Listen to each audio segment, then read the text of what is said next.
RFI Convida. Silvano Mendes. A 20ª edição do Festival de Cinema Brasileiro de Paris é a ocasião para o público francês e para os brasileiros que vivem aqui na França rever alguns clássicos e acompanhar a produção recente da Sétima Arte no Brasil, mas essa edição também contou com um workshop sobre o funcionamento do setor audiovisual no Brasil. Para falar sobre o assunto, a RFI convida hoje Rodrigo Camargo, assessor da presidência da Ancine, especializado em políticas de financiamento da Ancine e do Fundo Setorial do Audiovisual. Bom dia, Rodrigo. Bom dia.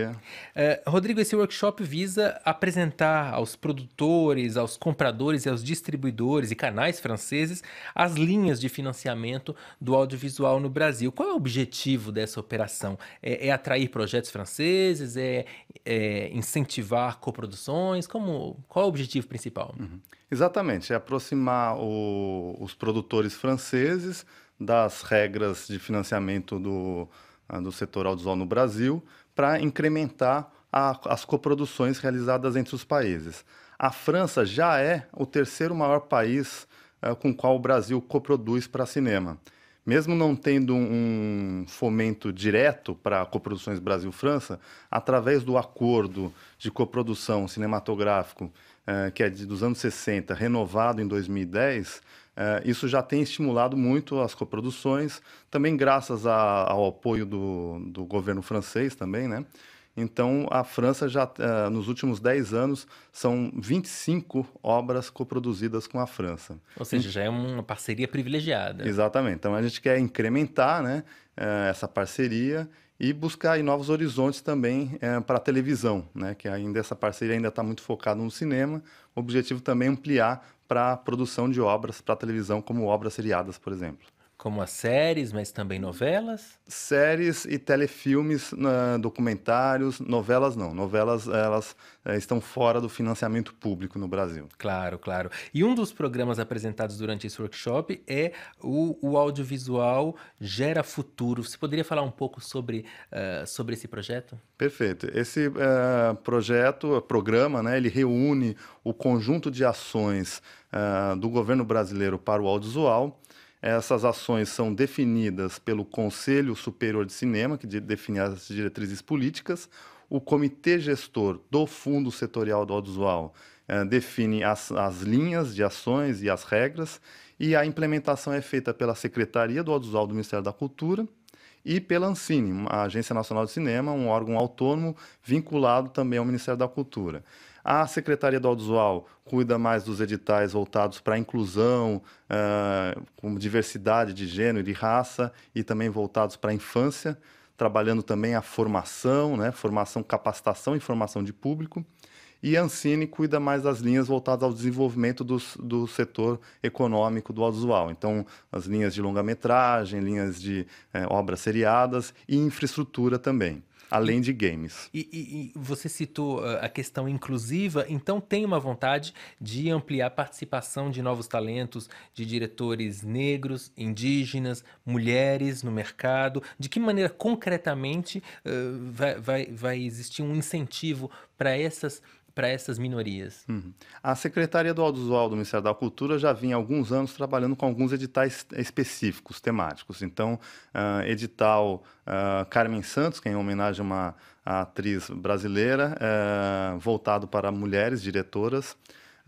Recentemente lançou um edital afirmativo, então para a questão de raça, e agora esse ano, nesse conjunto dos editais do Audiovisual Gera Futuro, foram estabelecidas cotas para mulheres cis e trans e para negros e indígenas, em todos os editais da Secretaria.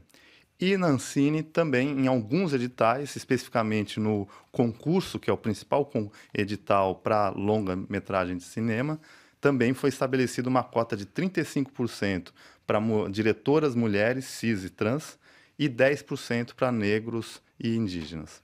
E falando um pouco justamente dessa questão das cotas, de como essa ajuda é distribuída, no mês passado foram anunciados 6 editais de fomento do setor audiovisual, no valor de 471 milhões de reais. Mas esse anúncio que deveria ser positivo suscitou algumas críticas. Alguns grupos criticaram esses editais, afirmando que esse dispositivo daria prioridade para projetos mais comerciais e que excluiria, de uma certa forma, os diretores estreantes, os projetos menos lucrativos, potencialmente menos lucrativos. Como vocês da Ancine veem essas críticas? A gente entende, é natural quando você faz alterações, né, na forma de seleção, mas a gente tem buscado diferenciar as portas de entrada, né?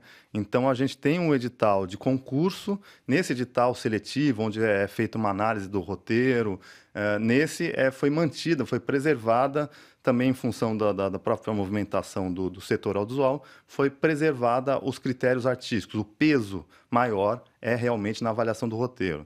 No entanto, em outras linhas, realmente há uma deliberação para que a gente busque projetos mais competitivos, então com orçamentos um pouco maiores, para buscar realmente competição, tanto no mercado interno como no mercado externo.